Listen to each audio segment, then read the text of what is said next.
Take our Bibles and turn to the Gospel of John, John chapter 8, and I'm going to read the first 11 verses. John chapter 8, 1 through 11.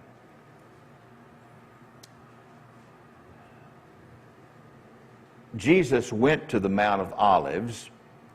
At dawn, he appeared again in the temple courts where all the people gathered around him and sat down to teach them.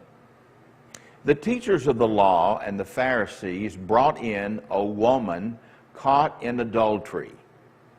They made her stand before the group and said to Jesus, "Teacher, this woman was caught in the act of adultery. In the law, Moses commanded us to stone such women. Now, what do you say?" They were using this question as a trap in order to have a basis for accusing him. But Jesus bent down and started to write on the ground with his finger. When they kept on questioning him, he straightened up and said to them, "If any of you is without sin, let him be the first to throw a stone at her." Again, he stooped down and wrote on the ground. At this, those who heard began to go away one at a time, the older ones first, until only Jesus was left with the woman still standing there. Jesus straightened up and asked her, "Woman, where are they? Has no one condemned you?" "No one, sir," she said. "Then neither do I condemn you," Jesus declared. "Go now and leave your life of sin." This is one of the most dramatic episodes in all of the life of Jesus, described here in the 8th chapter of John's Gospel. Jesus is teaching in front of the temple, and all of a sudden he is interrupted by this group of excited men who had in their midst a disheveled and frightened woman.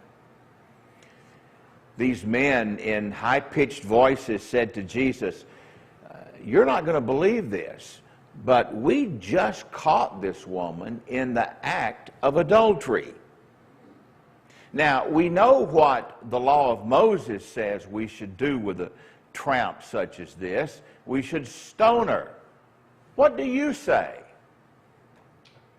Well, this was a very awkward interruption. Jesus didn't have any time to prepare for it. He knew, though, that they were not so much interested in the law of Moses. What they were interested in was trapping him. They wanted to discredit him before the authorities. You know, it's a sign to me that Jesus was the incarnation of divine wisdom to see how he responded to this unexpected situation. First of all, he doesn't do anything. He doesn't answer the question that they ask.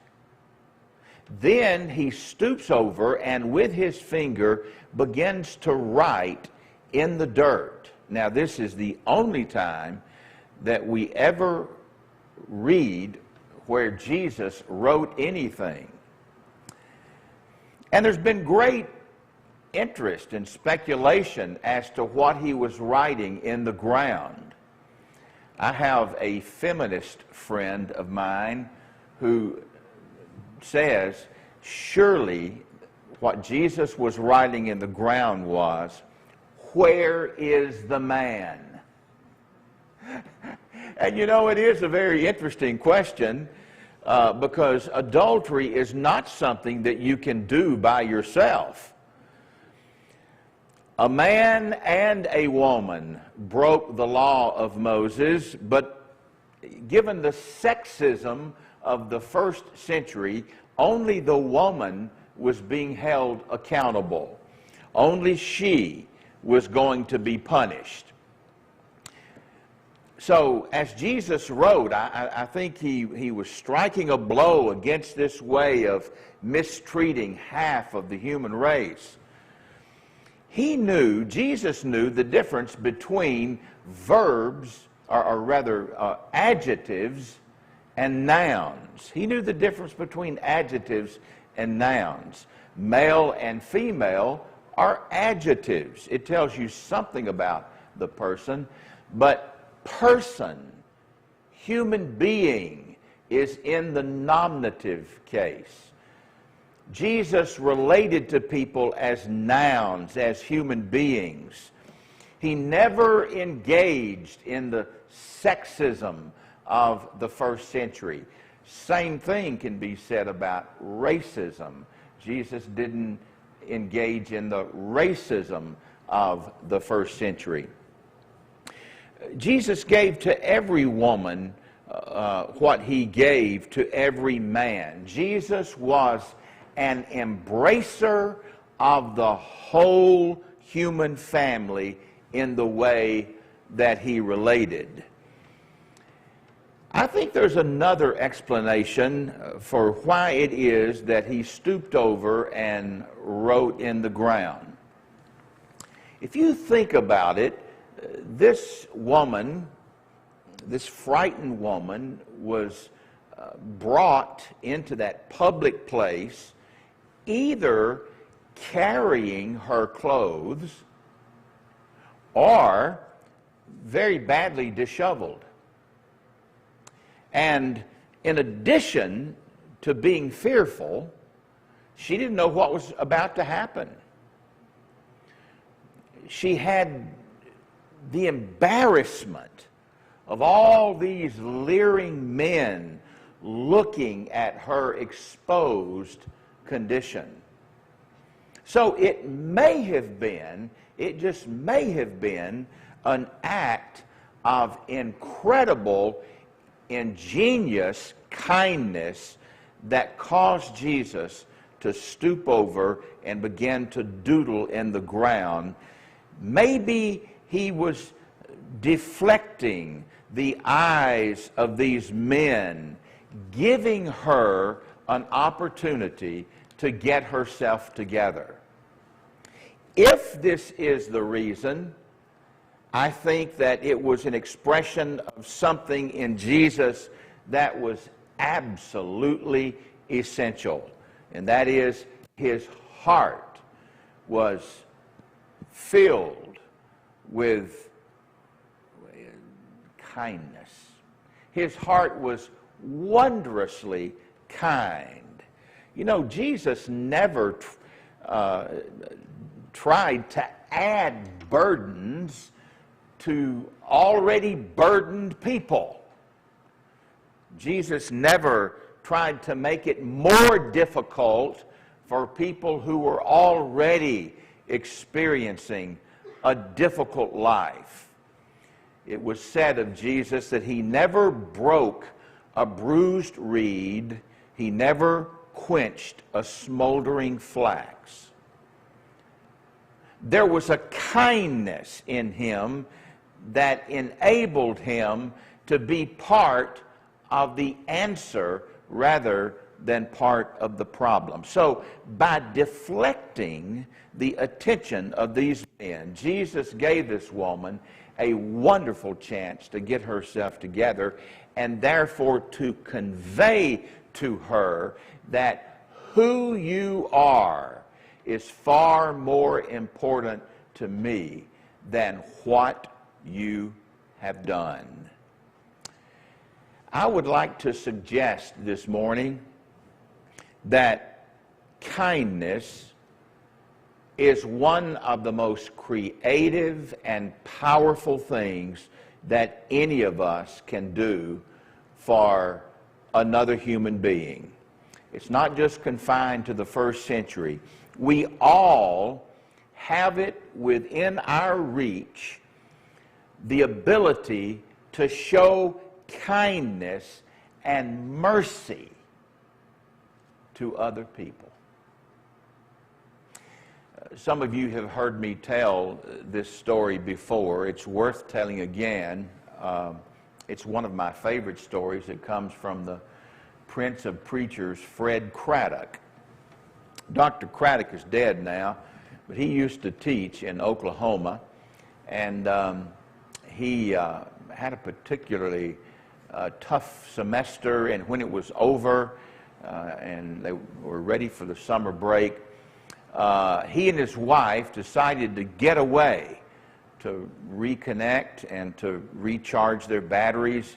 So they went back to his native state of Tennessee. They went to the Smoky Mountains. They went to a little town called Gatlinburg. Some of you may have been there before. And so they were eating in a very nice restaurant one night when they noticed there was a white-haired fella who was making rounds. He was going to each table, talking to everybody.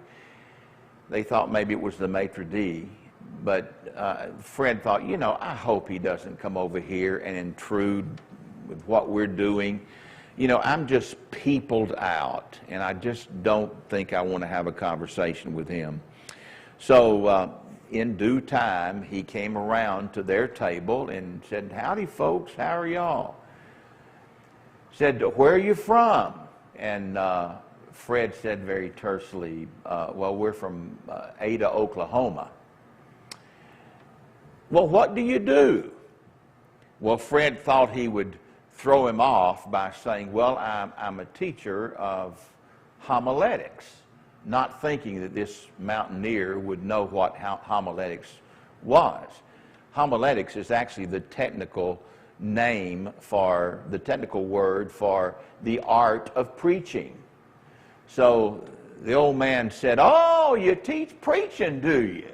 He said, well, I've got a good preacher story for you. And with that, he sat down. Fred thought, my soul, not only has he intruded, he is sitting down, and the last thing I need to hear is another preacher story. So he proceeded, the man said, you know, I was born not too far from here, just over those mountains, and my mother was not married when I was born, and the shame that fell on her also fell on me. And I can remember growing up, everybody giving me strange looks, and at school my fellow students would call me the B word. And he said the worst time of all was on Saturday afternoons when I went with my mother to town to do some shopping. He said, you know, people, you know, they would cup their hands. I could hear what they were saying. They were saying, well, I wonder who his father is. I wonder whose boy he is. And he said that he and his mother never went to church because they were afraid that they would hear, well, what's a tramp like you doing in a holy place like this? But he said, you know, when I was 14 years old, there was a new preacher that came to the mountain church in our community. And he spoke one day at the school chapel, and I was just enthralled with him. He was very kind, he was very warm, very wise, and I was really taken with him. And he said, so I started slipping into church every Sunday. I'd wait till the service got well underway before I entered, and I would sit on the back pew, and I would make sure that I left before the service ended so I wouldn't have to talk to anybody. He said, I went one Sunday, and I was so captivated by what the preacher was saying. I was so enthralled by his sermon. he said, the service ended before I even realized it. And he said there were a couple of women who got in my way and I wasn't able to make a quick escape. And I was standing there waiting on them to move when I felt a hand on my shoulder. And when I turned around, lo and behold, it was the old preacher himself with his piercing blue eyes. And he said to me, he said, well, whose boy are you, son? That was the question that had haunted him all of his life. And so he didn't know what to say, and all of a sudden his eyes began to fill with tears and his lips began to quiver. And the preacher says, now wait a minute, you don't have to answer that. I think I know. I can actually see the resemblance. I know whose boy you are. Why, you are the Son of God. God is your daddy. You've got a great heritage, my boy. I want you to go out there into this world and claim it. He said, you know, those words, you are the Son of God, God is your daddy, were the most wonderful, most incredible words I had ever heard. As a matter of fact, those words changed the course of my life. Well, by this time, Fred Craddock is enthralled with this man's story, and he said, what did you say your name was again? He said, Ben Hooper. And then Fred Craddock realized that his grandfather, many years before, had told him that on 2 occasions, the people of Tennessee elected as their governor a man who was born out of wedlock. Ben Hooper. Those words of kindness said by that old preacher to Ben Hooper, for him to know that he was the son of the living God, that God was his daddy, that he had a great heritage, and he should go out there and claim it.